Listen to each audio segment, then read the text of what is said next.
Here's what happened last night. I'm able to secure the actual audio from the incident over the Potomac last night. Let's listen in together. 79, contact Stone Park today. Okay. American 3130, slow the funnel. You're going to see a back and forth now between Reagan Tower and the various aircraft that they have lined up on approach into the airport. This happened at about 8:46 p.m. Last evening, and you can see there's several airplanes lined up. That's typical coming in about that time of night at Reagan. They're talking to American Airlines 3130, which I think is number 2 for the runway. They're telling them to slow down to their final approach speed because they're separating everybody on the way in. It's going to turn out that American 3130 is a key player in what happens here. Well, American 3130. Pat 25, traffic just off the Wilson Bridge is CRJ. Pat 25 is the helicopter that ran into the CRJ 700. It was a PSA flight. The flight number is 5342. It would go under the call sign Blue Streak 5342. You don't ever hear them talking to tower. They've already been cleared to land on runway 33. So they would come in on an approach on runway 1, and then they would kind of circle the land on runway 33. It's a little shorter runway, but they take some of the regional jets and they put them on that runway. Pat 25 is the Black Hawk helicopter that is just south of the Woodrow Bridge, and they've just taken off. They're airborne. The tower is saying to them, there's traffic. It's a CRJ. It's at 1,200 feet, lined up for runway 33. Do you have that traffic?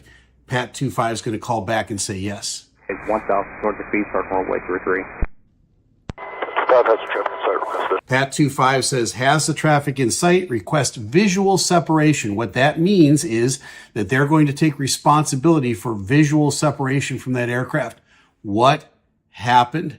Here's what I think happened. This is not the final word on it, but what I think happened was it was at night. There's several airplanes lined up. There is that Blue Streak 5342, which is the CRJ that they ran into. Right behind them, just a few miles, is American 3130. Everybody has their lights on as they're coming in. I believe the helicopter looked at the American 3130 and said, I've got the traffic in sight, and they never saw the airplane, the CRJ, that was right next to them. That's my conjecture on what happens. Special separation. This separation proof. American 1630 tower, runway 1 off wood, chapter up runway 33, dispatch 16 off funnel. So this is typical stuff that's going on in a busy airport. They're lining somebody up to take off. They're saying, pay attention. I'm going to give you an immediate takeoff here. I've got traffic lining up for runway 33. That's the CRJ that got ran into. And he's on a 6-mile final. And it might be somebody even behind him, but they're lining everybody up to take off and to land.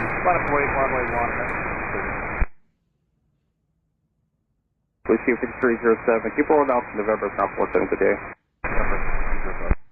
You can see at the bottom of your screen there, the CRJ, the Blue Streak 5342. They're beginning to now kind of come out a little bit to line up the runway to land on runway 33. They're not going to go right straight down the river. They got to come out a little bit wider and come in. But remember, Pat 25, which is up here, the helicopter at the middle of your screen, they've already said we accept responsibility for visual separation. American 1630 1 star 32014 Duck 25 traffic 2 mile up base runway 33, no delay, runway 1 clear for immediate Clears takeoff. American to take off. Clear for takeoff, American 1630.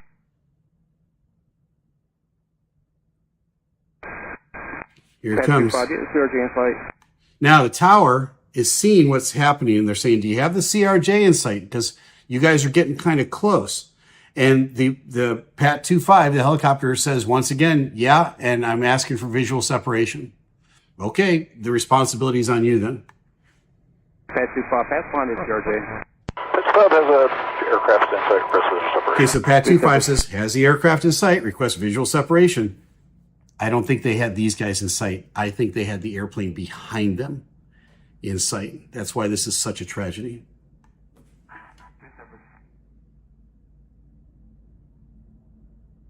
American 4782 by Batten now for an visual.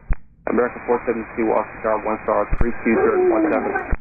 So you hear somebody in the tower go, oh, and they see what just happened. As you can see in your screen here, the collision took place. The tower has seen it happen. in real time. They're human beings. They're reacting just like you and I would.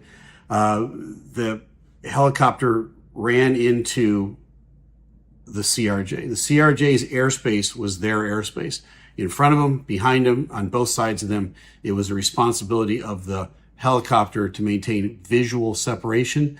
They even told him a couple times, do you got him in sight? Do you got him in sight? He said, yep, got him in sight. I'm accepting responsibility for the separation. And I think just like when you're driving in a car and you look and you see a car behind the one that almost hit you, you see that car and you didn't see the one right here. And when you turn out in front, sometimes there's a collision.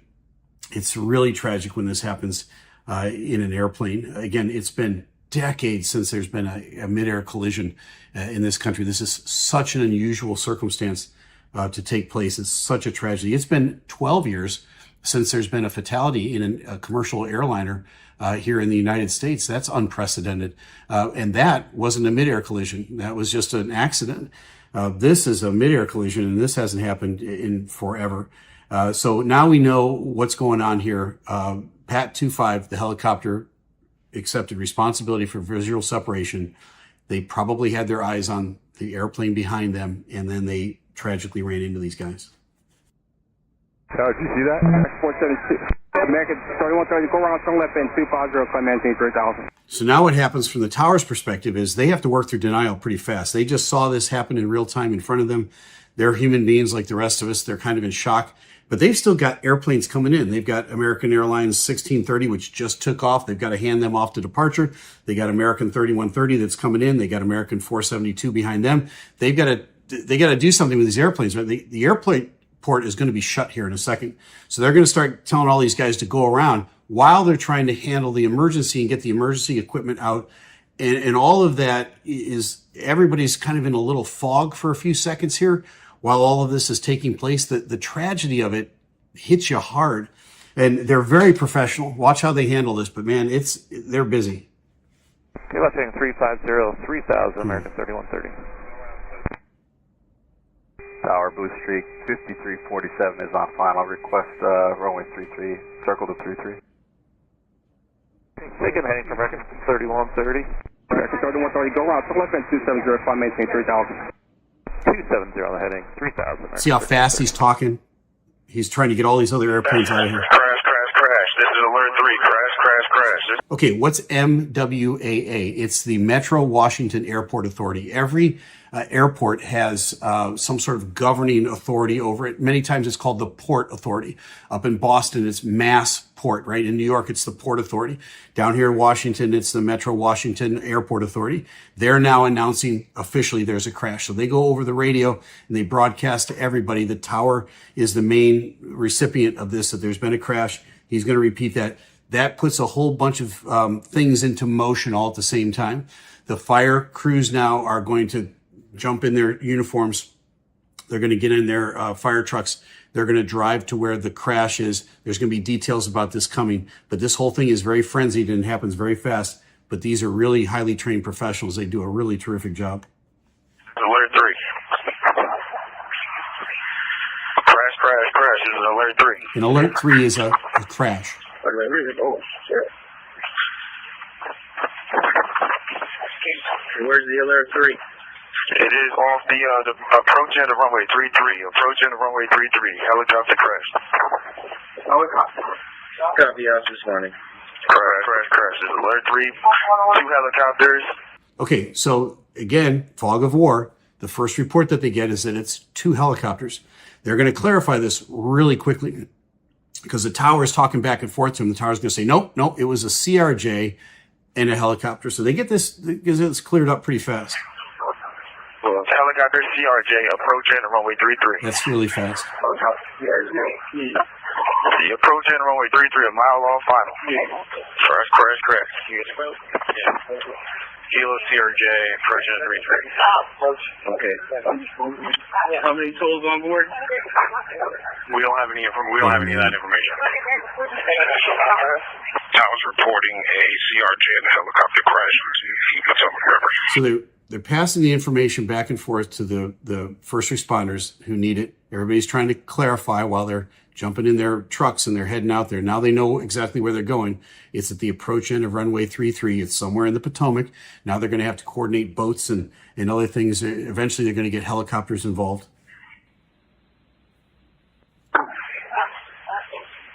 Can we go ahead and hold all operations till we have emergency units respond? We're going to go ahead and show the aerodrome closed. They want to close the airport so they can go. Yeah, that's affirmative. All unhindered. operations are closed. Everything's closed now. And everybody just hold your positions, please, on the field right now. Okay, so this is the ground controller. Now, the ground controller is the one that's going to get all these trucks going where they need to go. But the ground controller needs to stop all the airplanes. So she just makes a blanket broadcast. Everybody stop right where you are. Every once in a while, you kind of half hear that, and then you say, okay, I'm sorry.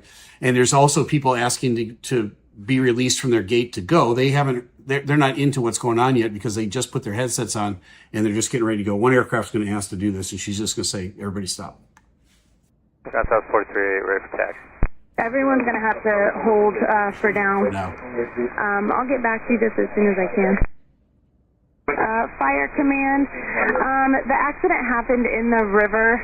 Both the helicopter and the plane crashed in the river. It's east of the approach end of runway 33. It's amazing to me how much clarity they have about actually what happened and where it happened. Many times in an accident like this, it takes 5 to 10 minutes just to get everything sorted out. They're very good here at getting it all very concise. And so the response time was phenomenal on this. Is the airfield closed? Yes, the airfield is closed. The airfield is closed. Runways as well? Okay, ARF is the Aircraft Rescue and Firefighters. That's the actual fire chief that's in the fire truck. He's asking, is the airport closed and are all the runways closed as well? That way he can expedite getting out there. He doesn't have to stop and ask, can I cross this runway? Can I go on that taxiway? She's about to tell him the whole place is shut down. You go. You own the airport now.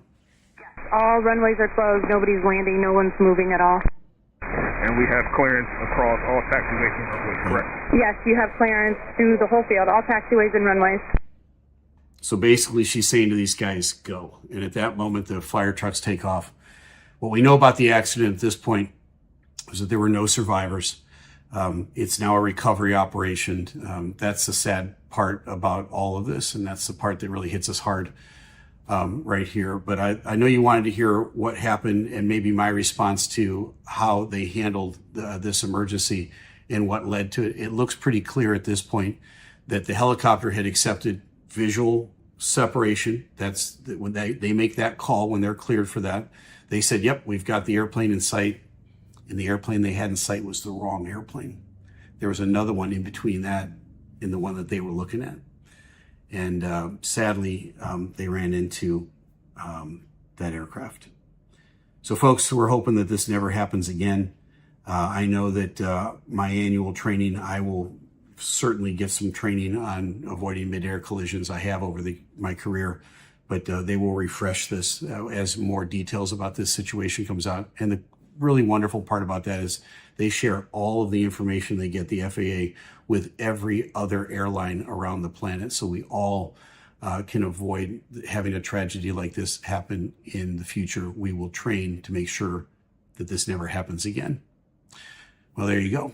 Sorry for this, but pray for these people, right? I'm Captain Steve, and I'll see you. On a somber Wednesday evening, the skies near Reagan National Airport bore witness to a catastrophe. An American Airlines passenger jet, operating as Flight 5342, collided with a U.S. Army Black Hawk helicopter. The impact sent shockwaves through the nation, leaving behind a trail of devastation and unanswered questions. The incident, which unfolded in the blink of an eye, claimed the lives of all 67 souls aboard both aircraft, marking a dark day in aviation history. As the news of the collision spread, a sense of disbelief and grief gripped the nation. Families and loved ones of those on board were left grappling with the sudden and profound loss. The crash site, a stretch of the Potomac River, became the epicenter of a frantic search and rescue operation. Amidst the wreckage, the hope of finding survivors dwindled with each passing hour. The collision has raised serious concerns about aviation safety protocols, particularly in congested airspace near major airports. The incident has also cast a spotlight on the crucial role of air traffic control in preventing such disasters. As investigators begin the arduous task of piecing together the events leading up to the collision, the nation mourns the loss of those who perished in this tragic accident. The investigation, a complex and multifaceted endeavor, is expected to be lengthy and thorough. It will delve into various aspects, including the actions of the pilots, the role of air traffic control, weather conditions, and any potential mechanical failures. The National Transportation Safety Board, the agency responsible for investigating aviation accidents, has dispatched a team of experts to the crash site to gather evidence and analyze the wreckage. In the immediate aftermath of the collision, a massive recovery operation swung into action. First responders, braving the chilling waters of the Potomac River, worked tirelessly to locate survivors and recover the remains of those lost. The operation, a race against time, faced numerous challenges, including the fast-moving current, poor visibility, and the sheer magnitude of the debris field. Despite the daunting conditions, rescue workers remained steadfast in their mission, driven by a profound sense of duty and compassion for the victims and their families. As days turned into nights, the recovery effort continued unabated, with teams working around the clock to search for those still unaccounted for.